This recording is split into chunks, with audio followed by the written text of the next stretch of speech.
voices, so good job for holding out for day 4 of Anime Expo. Yay! We did it, we survived! Yeah.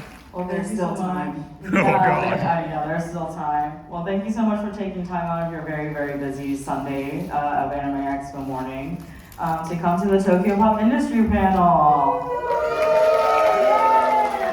I'm sure you're all waiting for our new licensing announcements, yes? Yeah. Well, too bad. Just kidding. We do have a few housekeeping matters to go over before we get to what everyone's been waiting for. So without further ado, let's go ahead and get started so you can get to what you all want to see. So first and foremost, I know it's the last day, but if you still want to visit the Tokyopop booth before you leave, Sure. we're gonna do something one more time. Okay, everyone back to one. Back to one. All right. Welcome everyone to the Tokyopop Industry Panel.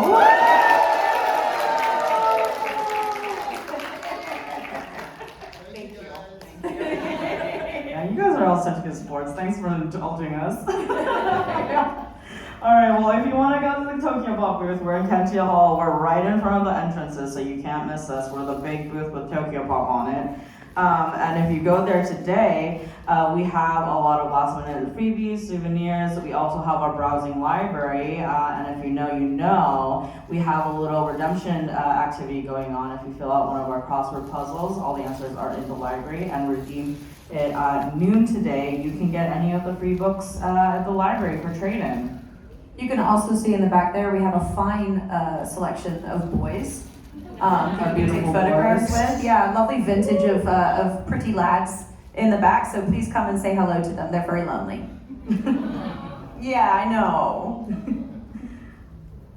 All right, so we have a few really exciting products coming up very soon, actually. So just to give a little intro, first and foremost, I don't know if you've heard, but we're bringing Vassalord back. Yeah. So we're bringing Vassalord back in omnibus hardcover editions. These are going to be very, very beautiful omnibus volume, larger trim size than a standard manga volume. It's going to be hardcover. It's going to have a jacket that has red foil finishing, and when you take the jacket off, the hardcover is also going to be like a matte black red foil on it, and the edges are going to be painted with like a dripping blood design that gets longer and longer with each subsequent volume. So it's going to be really pretty sitting on your shelves. So that's coming out October of this year. Make sure you have it pre-order. It's out for pre-order right now, so you can have it right when it comes out. Next up, we have Touch Within the Abyss. If you're a fan of Moyori Mori and Bride of Ignat, this is the same. This is by the same author. This one is also going to be a hardcover deluxe. It has some light purple lavender finish and an alternate cover art from the original single volume publication. And it's also going to have some spot off finishes, so it looks like raindrops on the cover. It's also going to be a very, very beautiful hardcover volume, and also coming out in October. So next up is one of our most exciting projects that we have coming up. Who knows Princess Ai? Yeah! All right, well, you'll be very excited about this. We are currently in pre-launch for our Princess Ai Kickstarter. We are bringing back the original 3 volumes that were published in the early 2000s as a deluxe omnibus edition. So for anyone who isn't super familiar with Princess Ai, I turn it over to Kay to give us a brief history of why Princess Ai is so iconic. Love that. So if anybody is not familiar with Princess Ai, have you guys heard of Ai Yazawa? Yes. So Nana, Paradise Kiss, very famous shoujo artist. She did the character designs for Princess Ai. This is a beautiful gothic fantasy romance series. It's absolutely beautiful. It was co-created with Courtney Love, created entirely at Tokyopop, sent over to Japan for the pencils and the inks. It's absolutely beautiful. It's so classic. This was a title that came out in 2007. So it's about to hit its 20th anniversary, which is very exciting. And back in the day, we had all kinds of merch for Princess Ai. We had t-shirts, we had dolls.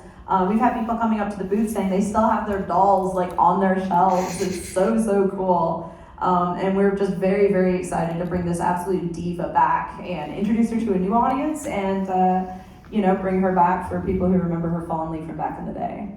Yeah, and to give you a quick preview of what you might get for the Omnibus Deluxe Edition that we're having for the Kickstarter.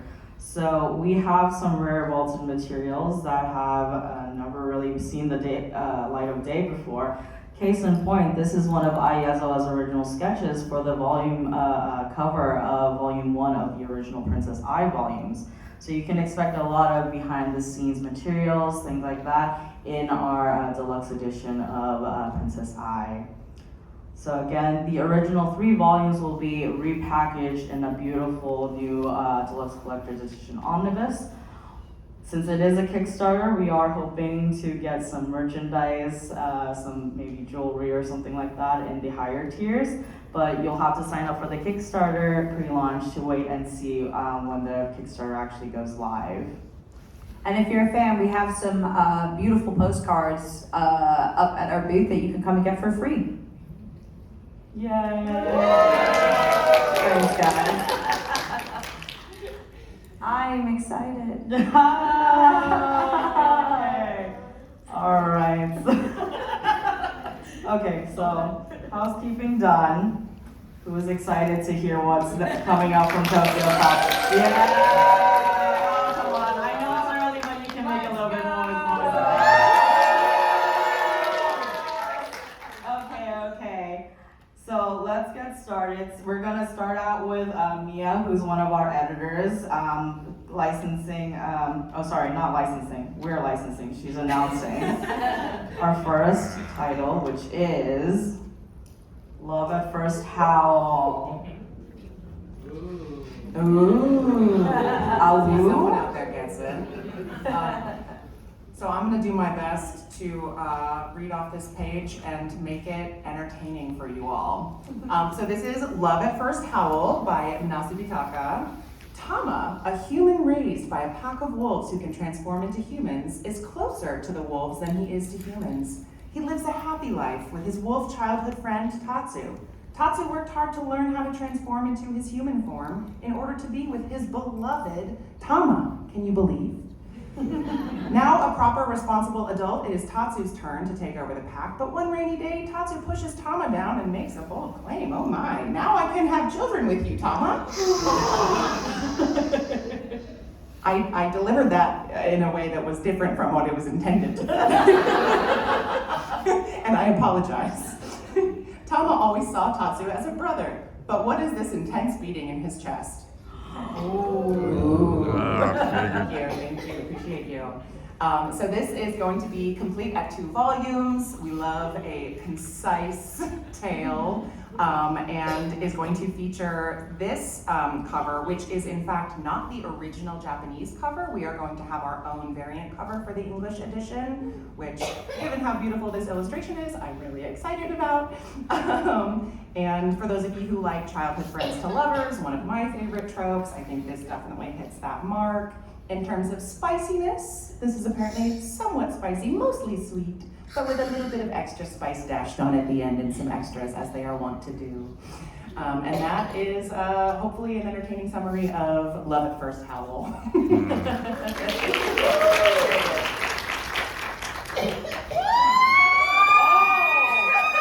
Let's go! Somebody already knows how to snag an alpha. Fantastic. All right, let's go. Born into a family of handsome, wealthy, and well-educated alphas, Woo-young always expected he would be the same. Come to find out, he was the odd man out as the lone omega, and not even a perfect one at that. To compensate, Woo-young goes through life pretending to be a beta, but when he begins to experience hormone imbalances, irregular heat cycles, and a distinct lack of control over his impulses, his lowly recessive omega status becomes impossible to ignore.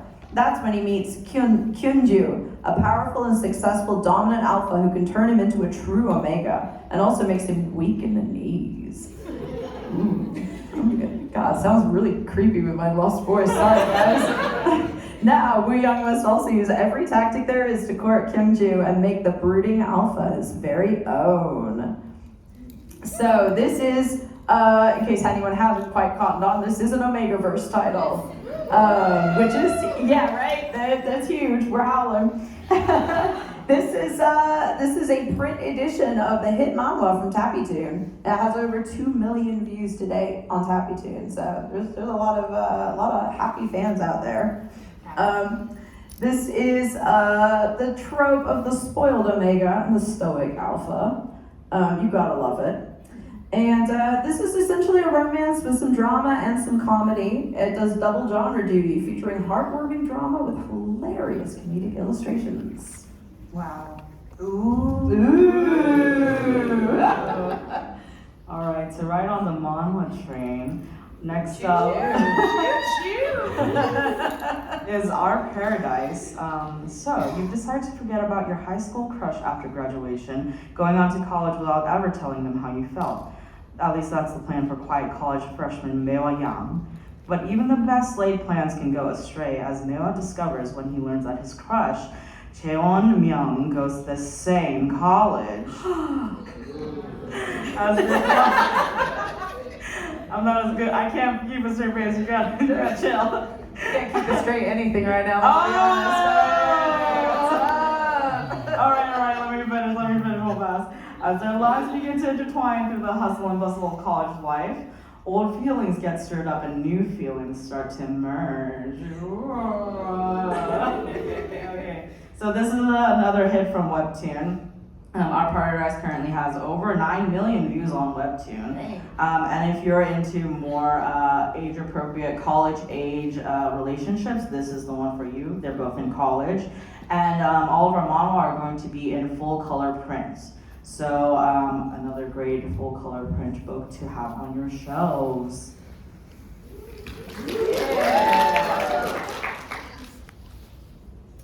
Hey, I'm up again. And rule of threes, we're hitting pause on the ooze. You guys have been amazing. I don't want us to lose our steam, so we'll come back to it. Give me an when the moment strikes, all right? Thank you so much for your cooperation. So this is Cold-Blooded Beast by Min. Is that the correct pronunciation? Wonderful, thank you. Chaewol's world shatters when his boss and the man he's been in love with for ages, sad, Chae-hoon, unexpectedly dies. Wow. Struggling to cope, Chaewol fights to maintain his composure while going about his daily life until a familiar figure appears before his teary eyes. Sorry, that got so loud. Chae-hoon is back, alive. But something is different. His memories are fragmented, his gaze unfamiliar, and his touch colder than before. What is this mysterious force lurking beneath the flawless exterior of Chae-hoon? And is that hissing I hear? That one was handed to us. Thank you, everyone.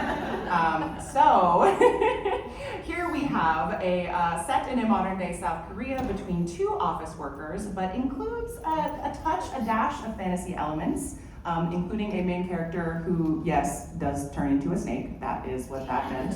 Oh, spoiler alert. For those of you who like your romance with a bit of drama, I think this will be right up your alley. And ours is going to be a full color print adaptation. The print version will be delivered in the original full color interiors. And for those of you who like BL in a modern day setting with a little bit of magic, a little bit of reincarnation, a little bit of snakes.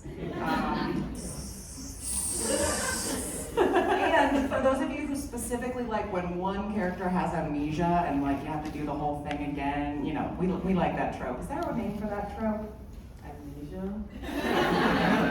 Thank you, Sorry, what was it again? Thank you, Allison.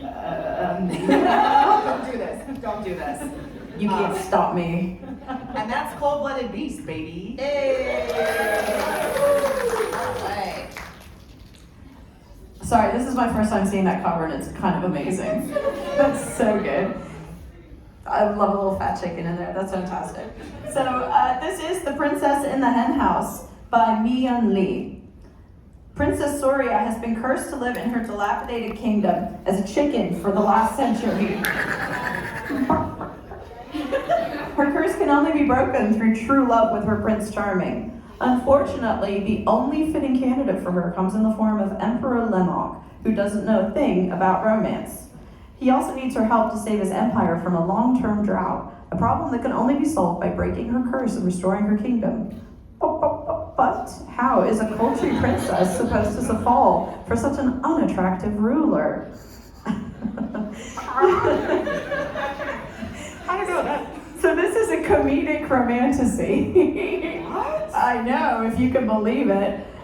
With a strong female character and competent male love interest. We love a competent man, don't we?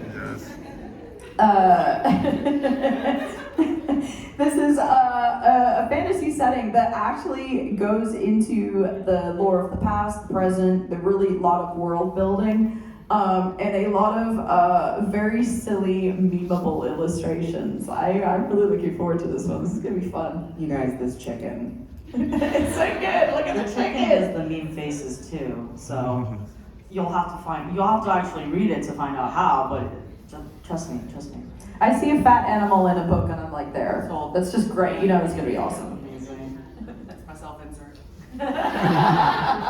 All right, so this one is a bit of a mouthful. Next is the reclusive consort of the Recon Empire, sneaking out of the rear palace to be a court official. Yeah. The reclusive consort only took 5 years to climb up the ranks and become a court official. Leading a double life, the consort dresses up as a man to solve all the many challenges of the empire faces. But her true identity behind both masks is a Japanese woman called Saya, who's been transported into this Eastern-themed world where black is considered the color of nobility. Born of the luxurious and uneventful life of a consort, she dresses up as a man and sneaks out of the harem to work as a court official. She'll have to hide both her hair color and identity when she navigates the royal court and the dangers that threaten the nation. So if you're a fan of Apothecary Diaries and the new anime, Though I Am an Adept Villainess, this one would definitely be right up your alley. It's another Chinese-style setting with a lot of political intrigue. The main character, the main heroine, has to disguise herself and to kind of navigate the political ranks of the court. And she's also a very smart and resourceful protagonist with a sharp and perceptive emperor love interest. What? Ooh. Like, does he fall for her as a guy? No spoilers, Mia. No, please be bi. Okay. So now we have How I Attended an All-Guys Mixer, the Omnibus Edition. College student Tokiwa gets invited to, this is by Nana Aokawa. College student Tokiwa gets invited to a mixer by his female classmate Suo and is able to bring along 2 other friends, as Suo will be accompanied with 2 of her coworkers.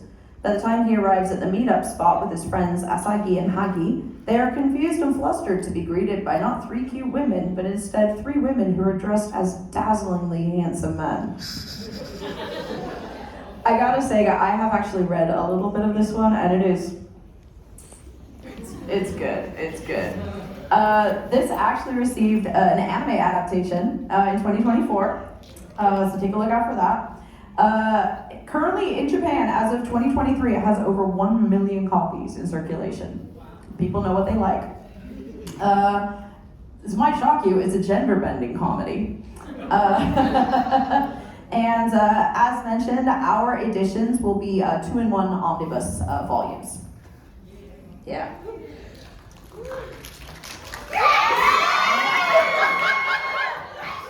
Jesus Christ. Wait, I didn't hear that. What was that? What was that? Allison dissociated for a moment. She's back. All right. Well, I guess this title is just someone's favorite. No, It's very They were just small. screaming about how good that steak looks. Yeah. This small unknown title called Mr. Mitsuya's Plan Feeding. Is this excitement more than just respect?